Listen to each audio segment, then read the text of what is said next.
விஜய்க்காக எடப்பாடி பழனிசாமி எடுத்த முடிவு.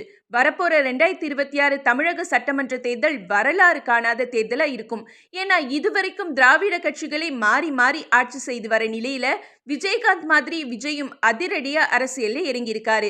இதைத் தொடர்ந்து அவர் யாரோட கூட்டணி வைக்க போறாருன்ற மிகப்பெரிய கேள்வியும் இருக்கு. ஆனா 100% அவர் கேப்டன் விஜயகாந்த் மாதிரி அதிமுக கூட தான் கூட்டணி சேர்வார்னு அரசியல் விமர்சகர்கள் சொல்றாங்க. நிலைமையும் இப்ப அப்படிதான் இருக்கு. ஆனா திமுகவும் ஒன்றிய கட்சியும் தனக்கு எதிரின்னு சொல்ற விஜய் எப்படி அதிமுக கூட கூட்டணி சேர்வார்னு கேள்வி எழுப்புறாங்க. இது ஒரு பக்கம் இருக்க, அமித்ஷா தான் போற இடத்துல எல்லாம் தமிழகத்துல கூட்டணி ஆட்சி அமையும்னு பேசுறாரு. இது அதிமுகவுக்கு பெரிய டிராபேக் அப்படிங்கறதால எடப்பாடி பழனிசாமி சப்ப கட்டு கட்டுறாரு. சோ பாஜக கூட அடிமையா இருந்து கூட்டணி ஆட்சி அமைக்க போறாரா, இல்ல விஜய் கூட சேர்ந்து பெரும்பான்மையை வின் பண்ண போறாரான்னு தமிழக மக்கள் ஆவலா எதிர்பார்த்துட்டு இருக்காங்க. ஆனா விஜயும் தான் ஆட்சியில் கூட்டணிக்கு பங்குன்னு பேசுறாரு.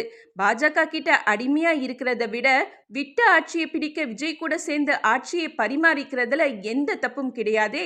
அந்த வகையில அதிமுகவும் விஜயும் கூட்டணி சேர்ந்தா திமுகவோட கதி அதோ கதிதான் போலயே.